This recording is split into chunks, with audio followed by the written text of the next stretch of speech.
Hello കൂട്ടുകാരെ, അപ്പം നമ്മൾ ഇന്ന് ഈ ഒരു സാധനം നമ്മുടെ വണ്ടിയിലേക്ക് ഫിറ്റ് ചെയ്യാൻ പോകാമെന്ന്. അപ്പോൾ അത് വീട്ടിൽ തന്നെ ചെയ്യാൻ പറ്റും. നമ്മൾ ഏകദേശം 660 രൂപ കൊടുത്തിട്ട് മേടിച്ച ഒരു ആംബിയൻ ലൈറ്റാണ്. അപ്പം നമുക്ക് നോക്കാം ഇതെങ്ങനെ നമുക്ക് തന്നെ വീട്ടിൽ സെറ്റ് ചെയ്യാൻ പറ്റുമെന്ന്. അപ്പോൾ കൂട്ടുകാരെ, ഇതാണ് പ്രോഡക്റ്റ്. അതിൻ്റെ കൂടെ തന്നെ റിമോട്ട് വരുന്നുണ്ട്. അതുകൂടാതെ അതിൻ്റെ ഒരു മെയിൻ മൊഡ്യൂളാണ് നമ്മുടെ കയ്യിലിരിക്കുന്നത്. അതും അതിൻ്റെ കൂട്ടത്തിൽ വരുന്നുണ്ട്. ലൈറ്റിൻ്റെ കൂട്ടത്തിൽ തന്നെ double side tape, 4 double side tape വരുന്നുണ്ട്. അതിൻ്റെ ക്വാളിറ്റി കുറച്ച് മോശമാണെന്ന് തോന്നുന്നത്. അത് ഓൾറെഡി എല്ലാം അങ്ങോട്ടും ഇങ്ങോട്ടും ഒട്ടിയായിരിക്കുന്നത്. അപ്പോൾ അത്തരത്തിൽ കണ്ടോ, നമ്മുടെ ബോക്സിൽ തന്നെ അത് പിടിച്ച് നിൽക്കുന്ന ഒരവസ്ഥയാണ് നിലവിലുള്ളത്. അപ്പോൾ അത്തരത്തിലുള്ള സാധനങ്ങളെല്ലാം പാക്കൽ ബോക്സിൽ തന്നെ വരുന്നുണ്ട്. 4 സൈഡിൽ വെക്കാനുള്ള ലൈറ്റുകളാണ് അവൈലബിൾ ആയിട്ടുള്ളത്. അതെങ്ങനെ ചെയ്യേണ്ടതെന്നൊക്കെ ചൈനീസ് ഭാഷയിലുള്ള ഒരു മാനുവലും അതിൻ്റെ കൂടെ കിട്ടും. അപ്പം നമ്മളത് പുറത്തെടുത്ത് നോക്കൂ. അതിൻ്റെ കേബിൾ പവർ കേബിളാണ് വരുന്നത്. അത് നമ്മുടെ ലൈറ്റർ കണക്ട് ചെയ്യാൻ പറ്റും. പ്ലഗ് ആൻഡ് പ്ലേ ആണ്, വയർ കട്ടിങ്ങോ കാര്യങ്ങളോ ഒന്നുമില്ല.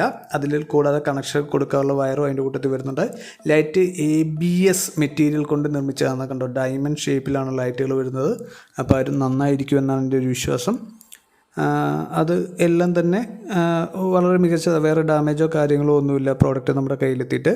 അപ്പം നമുക്ക് ആദ്യം ഡ്രൈവർ സൈഡിൽ ഫിക്സ് ചെയ്യാനുള്ള പ്ലാനാണ്. പക്ഷേ ഇതിൻ്റെ ഈ ഒരു ഡബിൾ സൈഡ് ടേപ്പാണ് നമുക്കൊരു ഭയാതെ എന്തെങ്കിലും പണി തരുമോ എന്നുള്ളതുകൊണ്ട് അതിൻ്റെ ക്വാളിറ്റി കുറച്ച് മോശമാണ്.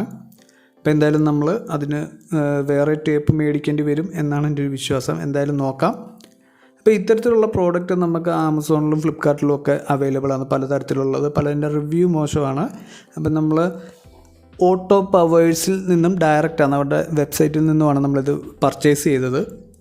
അത് കാരണം തന്നെ നമുക്കത് കുറച്ച് ലേറ്റായി കിട്ടാനായിട്ട് ഏകദേശം 2 ആഴ്ച എടുത്തു നമ്മുടെ കയ്യിൽ കിട്ടാൻ. നമുക്കിപ്പം ഡ്രൈവർ സൈഡിൽ ഇത് ഫിക്സ് ചെയ്യാനൊരു ബുദ്ധിമുട്ടുണ്ട്. കാരണം ഇതിൻ്റെ വീതി കുറച്ച് കൂടുതലാണ്.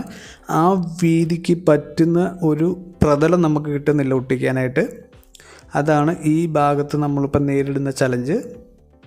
പിന്നെ ഇഗ്നിസിൻ്റെ ഒരു പ്രത്യേകതയായിരിക്കാം, കാരണം വയറുകളും കാര്യങ്ങളും എല്ലാം പുറത്തുകൂടാണ് കിടക്കുന്നത്. പുറത്തുകൂടെന്ന് വെച്ചാൽ നമുക്ക് കാണാൻ പറ്റില്ല. ഇങ്ങനെ ഡാഷ്ബോർഡിൻ്റെ ഇടയിൽ കുഴിഞ്ഞ് കിടന്ന് നോക്കുകയാണെങ്കിൽ അങ്ങനൊരു അറേഞ്ച്മെൻ്റ് ഇല്ലാത്ത രീതിക്ക് കാണാം. കാരണം അതിൻ്റെ ഇൻസുലേഷൻ കുറച്ചും കൂടി നല്ലതായിരുന്നെങ്കിൽ നമുക്ക് ഒട്ടിക്കാനുള്ള സ്ഥലവും ഇതൊക്കെ കുറച്ച് മറിഞ്ഞിരുന്നതിന് ഇങ്ങനെ നോക്കിക്കഴിഞ്ഞാൽ കാണാൻ പറ്റാത്ത രീതിക്ക്.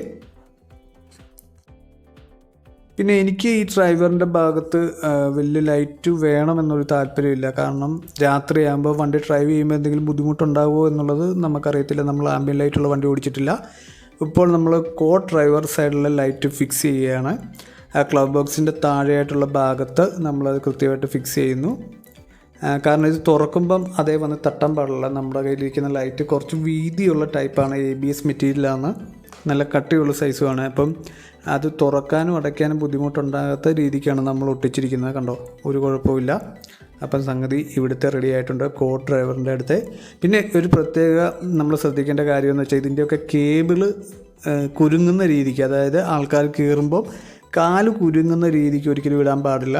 അത് കാരണം നമ്മൾ പ്രോപ്പറായിട്ട് വയറ് അതിൻ്റെയൊക്കെ ഇടയിൽ കൂടെ ഒക്കെ എടുത്ത് വേണം ഈ പറയുന്ന പവറിൻ്റെ ഭാഗത്തേക്ക് കൊണ്ടുവരാനായിട്ട്. പവർ സപ്ലൈ എന്ന് പറഞ്ഞാൽ നമ്മൾ നോർമൽ ലൈറ്റർ അതിൽ നമുക്ക് പവർ സപ്ലൈ എടുക്കാനായിട്ട് പറ്റും. വേറെ വയർ കട്ടിങ്ങോ കാര്യങ്ങളോ ഒന്നുമില്ല.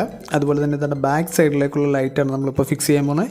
അത് തൽക്കാലം ഞാൻ ഒട്ടിക്കുന്നില്ല, കാരണം ഒട്ടിച്ചു കഴിഞ്ഞാൽ എന്തെങ്കിലും പ്രശ്നമുണ്ടാകുമോ എന്നുള്ളൊരു സംശയമുണ്ട്. സീറ്റ് കവർ നമ്മുടെ മാരുതിയുടെ ജെനുവിൻ ആക്സസറി തന്നെയാണ്, നമ്മൾ ആഫ്റ്റർ മാർക്കറ്റ് ചെയ്തതല്ല, മാരുതിയുടെ തന്നെ സാധനം. അപ്പോൾ അതിന് ഏകദേശം 2 വർഷം ഗ്യാരണ്ടിയാണ് സീറ്റ് കവറിനുള്ളത്. അപ്പോൾ എന്തെങ്കിലും ഡാമേജ് വന്നു കഴിഞ്ഞാൽ ഇത് ഒട്ടിച്ചുകൊണ്ടാന്ന് പറയും. അത് കാരണം നമ്മൾ ഒട്ടിക്കുന്നില്ല. അതിന് പകരം സീറ്റിൻ്റെ അടിയിലെ നമ്മുടെ അതിൻ്റെ കുറേ വള്ളികളുണ്ട്, ഈ സീറ്റ് വലിച്ചു കെട്ടിയേക്കുന്ന സീറ്റ് കവർ, അതായത് സീറ്റ് കവർ സീറ്റിലേക്ക് വലിച്ചു കെട്ടിയേക്കുന്ന കുറേ ഇലാസ്റ്റിക് പോലത്തെ വള്ളിയുണ്ട്. അപ്പോൾ അതിൽ തൽക്കാലം നമുക്കൊന്ന് ചെറിയ രീതിക്ക് ഫിക്സ് ചെയ്യാം, എന്നിട്ട് നമുക്ക് നോക്കാം. പിന്നെ ഈ ഭാഗത്തെ കേബിൾ എടുക്കുമ്പോൾ പ്രത്യേകം ശ്രദ്ധിക്കേണ്ടതെന്ന് വെച്ചാൽ സീറ്റ് അഡ്ജസ്റ്റ് ചെയ്യുമ്പോൾ നമ്മൾ കേബിൾ അതേ കുരുങ്ങി പൊട്ടാനുള്ള ചാൻസ് കൂടുതലാണ്. അങ്ങനെ ഉണ്ടാകാൻ പാടില്ല. ലൈറ്റ് ക്വാളിറ്റി ഉള്ളതാണെങ്കിലും അതിൻ്റെ കൂടെ വന്നേക്കുന്ന ഈ ഡബിൾ സൈഡ് ടേപ്പ് ഒരു രക്ഷയില്ല. നമുക്ക് വളരെ ബുദ്ധിമുട്ടുണ്ടാക്കുന്ന ക്വാളിറ്റി ഇല്ലാത്ത ഒരു ഡബിൾ സൈഡ് ടേപ്പാണ് ഇതിൻ്റെ കൂടെ വന്നേക്കുന്നത്. ഈ ലൈറ്റിൻ്റെ കൂടെ അതിൻ്റെ ബോക്സിൽ തന്നെ വന്നേക്കുന്നതാണ്. പക്ഷേ അത് ഒരു തരത്തിൽ നമുക്ക് പ്രോപ്പറായിട്ട് ഇളക്കി ഇതിൽ ഒട്ടിക്കാനുള്ളൊരു ബുദ്ധിമുട്ടുണ്ട്. അപ്പം ആഫ്റ്റർ മാർക്കറ്റ് നമ്മൾ കടകളിലൊക്കെ പോകുന്ന കുറച്ചും കൂടെ ബെറ്റർ ഡബിൾ സൈഡ് ടേപ്പ് കിട്ടും. അതായിരുന്നെങ്കിൽ കുറച്ചും കൂടെ നല്ലതായിരുന്നു. പിന്നെ ഇതിൻ്റെ കേബിൾ, ലൈറ്റിലേക്ക് വരുന്ന കേബിളാണ് ഇപ്പം നമ്മുടെ കയ്യിലിരിക്കുന്നത്. അത് വലിയ ക്വാളിറ്റി നമുക്ക് കുഴപ്പമുണ്ടെന്ന കാഴ്ചയിൽ തോന്നുന്നില്ല. കാരണം കറക്റ്റായിട്ട് പ്ലഗ് ചെയ്യാൻ പറ്റിയാൽ മാത്രമേ നമുക്ക് പ്രോപ്പറായിട്ടുള്ളൊരു ലൈറ്റിങ് കിട്ടുള്ളൂ. അപ്പോൾ എന്തായാലും സംഗതി നല്ലതാണെന്ന് തോന്നുന്നു. നല്ല ടൈറ്റാണ് അതിലേക്ക് ക്ലിപ്പ് ചെയ്യാൻ വേണ്ടി. പിന്നെ ഇതിൻ്റെ സോൾഡറിങ് ഒക്കെ നമ്മൾ നോക്കണം. എന്തെങ്കിലും ഒരു മൈനർ മിസ്റ്റേക്ക് വന്നു കഴിഞ്ഞാൽ, കാരണം ഇതിൻ്റെ ആ വയറിങ്ങിൻ്റെ ക്വാളിറ്റി നഷ്ടപ്പെട്ട് കഴിഞ്ഞാൽ ലൈറ്റിങ്ങും കറക്റ്റായിട്ട് വരത്തില്ല. അപ്പോൾ അത് പ്രത്യേകം നമ്മളൊന്ന് ശ്രദ്ധിക്കണം. നമ്മൾ കടകളിലൊക്കെ ആക്സസറി ഷോപ്പിൽ പോയി ചെയ്യുകയാണെങ്കിൽ അവരിത് നല്ല എക്സ്പീരിയൻസ് ഉള്ള ആൾക്കാരെ കൊണ്ട് അവർക്ക് ആ ബുദ്ധിമുട്ട് വരത്തില്ല. വീണ്ടും നമ്മുടെ ഡ്രൈവർ സൈഡിലേക്കുള്ള ലൈറ്റാണ് ഇപ്പോൾ ഫിക്സ് ചെയ്യാൻ പോകുന്നത്. അതെന്തായാലും പ്രോപ്പറായിട്ട് ഫിക്സ് ചെയ്യാൻ സാധിക്കുകയില്ല എന്ന് എനിക്ക് ഉറപ്പായി. കാരണം നമുക്ക് അത് ഒട്ടിക്കാൻ പാകത്തിനുള്ള ഒരു പ്രതലം ഈ വാഹനത്തിൻ്റെ ഈ ഡ്രൈവേഴ്സ് അല്ലെങ്കിൽ സ്റ്റിയറിങ്ങിൻ്റെ ആ ഭാഗത്തൊന്നുമില്ല. അപ്പം നമുക്ക് കുറച്ച് ഉള്ളിലേക്ക് ഒട്ടിക്കുക. അതാകുമ്പോൾ വെളിച്ചവും കുറച്ച് കുറവായിരിക്കും. നമുക്കിവിടെ വെളിച്ചത്തിൻ്റെ വലിയ ആവശ്യമില്ല. കാരണം നമ്മൾ വണ്ടി ഓടിക്കുന്ന സമയത്ത് വേറെ ഡിസ്റ്റർബൻസ് ഒന്നും ലൈറ്റ് കൊണ്ടുണ്ടാകാൻ പാടില്ലല്ലോ. നമ്മൾ ആംബിയൻ ലൈറ്റുള്ള വാഹനങ്ങൾ അങ്ങനെ ഉപയോഗിച്ചിട്ടില്ല. നമ്മൾ ലക്ഷറി വണ്ടികളിൽ മാത്രമാണ് ആംബിയൻ ലൈറ്റ് ഇൻബിൽട്ടായിട്ട് വരുന്നത് എന്നാണ് എനിക്ക് തോന്നുന്നത്. പക്ഷേ പലരും ഇപ്പോൾ ആഫ്റ്റർ മാർക്കറ്റ് നല്ല തരത്തിലുള്ള ആംബിയൻ ലൈറ്റ് ചെയ്യാറുണ്ട്. പക്ഷേ അത് കുറച്ച് എക്സ്പെൻസീവാണ്. ഈ 500 രൂപയ്ക്കോ 600 രൂപയ്ക്കോ ഒന്നും ചെയ്യാൻ പറ്റില്ല. അങ്ങനെ നമുക്ക് ഓൺലൈനിൽ അങ്ങനെ കിട്ടും പഴയ ടൈപ്പ് സ്ട്രിപ്പുകളൊക്കെ. പക്ഷേ അതൊക്കെ ഇപ്പം ഔട്ട് ഓഫ് ഫാഷനായി എന്ന് തോന്നുന്നു. കാരണം ഇതാണ് ഇപ്പോൾ ലേറ്റസ്റ്റായിട്ട് ഇതിൻ്റെ ഒരു മോഡൽ എന്ന് പറയുന്നത്. അത് ഫ്ലിപ്കാർട്ടിലും ആമസോണിലും എല്ലാം അങ്ങനെയാണ് റിവ്യൂസിലെല്ലാം പറഞ്ഞേക്കുന്നത്. പക്ഷേ കമ്പാരിറ്റീവ്ലി വില കൂടുതലാണ് ആമസോണിലും ഫ്ലിപ്കാർട്ടിലും. ഇത് നമ്മൾ ഡയറക്റ്റ് മേടിച്ചേക്കുന്ന കാരണം കൊണ്ടാണ് ഇത്രയും റേറ്റ് കുറവ് വന്നിരിക്കുന്നത്. ഇനിയും നമ്മുടെ ഡ്രൈവറുടെ സീറ്റിൽ, അതായത് ബാക്ക് സൈഡിലുള്ള ലൈറ്റ് ഡ്രൈവറുടെ സീറ്റിൻ്റെ പുറകിലാണ് ഫിക്സ് ചെയ്യാനായിട്ട് പോകുന്നത്. ഇതിൻ്റെ എല്ലാം കേബിളിൻ്റെ എല്ലാം നീളം ഒരേപോലെയാണ് കേട്ടോ. അല്ലാതെ ഫ്രണ്ടിലിത് ബാക്കിലിത് അങ്ങനെയൊന്നും ഒരു സെപ്പറേഷൻ ഇല്ല. എല്ലാത്തിൻ്റെ കേബിളിൻ്റെ നീളം ഒരേപോലെ തന്നെയാണ്. അത് ആവശ്യത്തിന് നമുക്ക് ഉണ്ട് താനും, കുറവായിട്ടൊന്നുമില്ല. കാരണം കറക്റ്റായിട്ട് അത് ഫിക്സ് ചെയ്യണം. അത് നമ്മൾ ശ്രദ്ധിച്ച് വേണം ചെയ്യാൻ. കാരണം സോൾഡറിങ് വളരെ ലൈറ്റായിട്ടുള്ള സോൾഡറിങ് ആണ്. കേബിൾസൊക്കെ വളരെ നാരോ ടൈപ്പാണ്. അപ്പോൾ നമ്മളൊന്ന് ശ്രദ്ധിക്കണം. ഇതും നമ്മൾ ബാക്ക് സൈഡിൽ ഒട്ടിക്കുന്നില്ല, ജസ്റ്റ് ഒന്ന് ഡെമോയ്ക്ക് വേണ്ടി വെക്കുന്നേ ഉള്ളൂ. കാരണം അതിൻ്റെ താഴെ വള്ളികളുണ്ട്, അതിൽ നമുക്ക് അത് അഡ്ജസ്റ്റ് ചെയ്ത് വെക്കാം. നമ്മൾ ആഫ്റ്റർ മാർക്കറ്റ് എന്ത് ചെയ്താലും ഇതൊക്കെ ഗ്യാരണ്ടിയെ ബാധിക്കും. മീൻസ് ഈ സീറ്റ് കവറിൻ്റെ നമ്മൾ പശ വെച്ചൊട്ടിക്കുന്ന ഈ ഒരു സാധനം ഒട്ടിച്ചിട്ട് പിന്നെ ഡാമേജ് ആയിക്കഴിഞ്ഞാൽ അത് കമ്പനി ഉത്തരവാദിത്തം ചെയ്യുന്നതല്ല. പക്ഷേ ഇവിടെ വയർ കട്ടിങ്ങോ കാര്യങ്ങളോ ഒന്നുമില്ല. ഈ ലൈറ്റ് ഫിക്സ് ചെയ്യാൻ വേണ്ടി പ്ലഗ് ആൻഡ് പ്ലേ ആണ്. നമുക്കിത് അഴിച്ചു മാറ്റി വെക്കാം. വേറെ ബുദ്ധിമുട്ടുകളൊന്നും വരത്തില്ല. എൻ്റെ സീറ്റ് കിട്ടിയിരിക്കുന്ന ആ വള്ളിയിലാണ് നമ്മളിപ്പം ഇത് നമ്മൾ ഫിക്സ് ചെയ്യാനായിട്ട് പോകുന്നത്. ഈ ഒരു ഭാഗത്ത് അങ്ങനെ ഫിക്സ് ചെയ്താലും അത് പ്രോപ്പറായിട്ട് ഇരുന്നോളും. പക്ഷേ ഇതിൻ്റെ കേബിൾ, അതായത് വയർ നമ്മൾ എടുക്കുമ്പോൾ ശ്രദ്ധിക്കണം. സീറ്റിൻ്റെ ഇടവഴിയൊക്കെ കറക്റ്റായിട്ട് പ്രോപ്പറായിട്ട് എടുത്തു കഴിഞ്ഞാൽ വേറെ പ്രശ്നങ്ങളൊന്നും ഉണ്ടാകുകയില്ല. ഇത്തരത്തിലുള്ള നിരവധി പ്രോഡക്റ്റുകൾ നമുക്ക് ഈ പറയുന്ന വെബ്സൈറ്റിൽ കിട്ടും. ടോപ്പ് അവേഴ്സ് എന്ന് പറയുന്ന വെബ്സൈറ്റ് ഒരുപാട് ലൈറ്റ് ആക്സസറീസ് ബൈക്കിൻ്റെ ഉണ്ട്, കാറിൻ്റെ ഉണ്ട്. വളരെ ചീപ്പ് റേറ്റാണ്, ഇൻക്ലൂഡിങ് ഷിപ്പിംഗ്. നമുക്ക് വളരെ റേറ്റ് കുറവ് കിട്ടും. പ്രത്യേകിച്ച് പ്രീപെയ്ഡായിട്ടാണെങ്കിൽ ഷിപ്പിംഗ് ഫ്രീ ആണ്.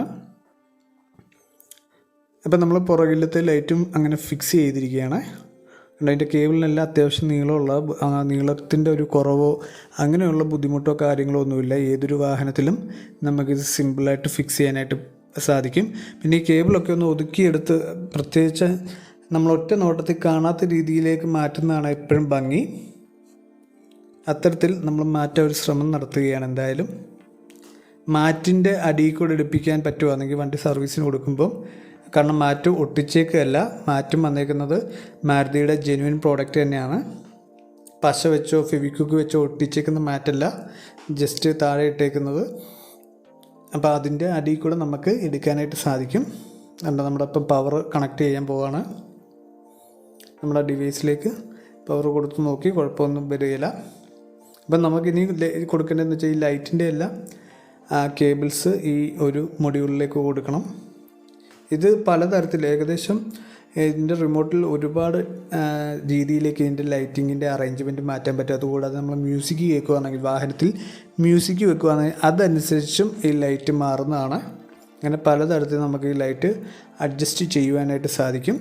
അപ്പോൾ ഈ മൊഡ്യൂളിൽ കൊടുക്കുമ്പോഴേ നമ്മളത് കൃത്യമായിട്ട് കൊടുക്കണം. കാരണം നല്ല പ്രോപ്പറായിട്ട് ഫിറ്റാക്കി നിർത്തി കഴിഞ്ഞാൽ അത് വേറെ പ്രശ്നങ്ങളൊന്നും വരികയില്ല. എന്തെങ്കിലും മൈന്യൂട്ടായിട്ട് ഒരു മിസ്റ്റേക്ക് വന്നു കഴിഞ്ഞാൽ ആ ലൈറ്റിങ്ങിൽ ആ ഇഷ്യൂസ് വരും. അപ്പോൾ അത് നമ്മൾ പ്രത്യേകം ശ്രദ്ധിക്കേണ്ടതാണ്. അപ്പോൾ എന്തായാലും കൂട്ടുകാർ, ലൈറ്റ് പ്രോപ്പറായിട്ട് കത്തുന്നുണ്ട്, വേറെ ഇഷ്യൂസ് ഒന്നുമില്ല. അപ്പോൾ ഇത് മേടിക്കാനുള്ള ലിങ്കും അതിൻ്റെ വെബ്സൈറ്റ് അതുപോലെ തന്നെ വാട്സപ്പ് നമ്പർ അവരുടെ ഞാൻ ഡിസ്ക്രിപ്ഷനിൽ കൊടുത്തേക്കാം. താല്പര്യമുള്ളവർക്ക് കയറി വാങ്ങാം. ഏതായാലും നമ്മുടെ ഇതിപ്പം പലതരത്തിലുള്ള ചുവപ്പ, മഞ്ഞ, നീല, അങ്ങനെ പല നിറം നമുക്ക് ഇതിൽ കിട്ടും. അത് ഒന്നിച്ച് കത്തുകയും ചെയ്യും. എന്തായാലും സംഗതി എനിക്ക് ഇഷ്ടപ്പെട്ടു കേട്ടോ. നമുക്ക് ഈ നിസ്സാര എമൗണ്ടിന് ഇത് സെറ്റ് ചെയ്യാനായിട്ട് സാധിച്ചല്ലോ. അപ്പോൾ നിങ്ങൾക്കും ഇത് വീട്ടിൽ തന്നെ ചെയ്യാൻ പറ്റും. കുറച്ച് കാര്യങ്ങളൊന്ന് ശ്രദ്ധിച്ചാൽ മതി. അപ്പോൾ ഇത്രയൊക്കെ ഉള്ളൂ. നമ്മുടെ ഇന്നത്തെ വീഡിയോ കുറച്ച് ലെങ്ത് കൂടുതലാണെന്ന് എനിക്കറിയാം. അപ്പോൾ വീഡിയോ കണ്ടുകൊണ്ടിരുന്ന എല്ലാവർക്കും നന്ദി, നമസ്കാരം.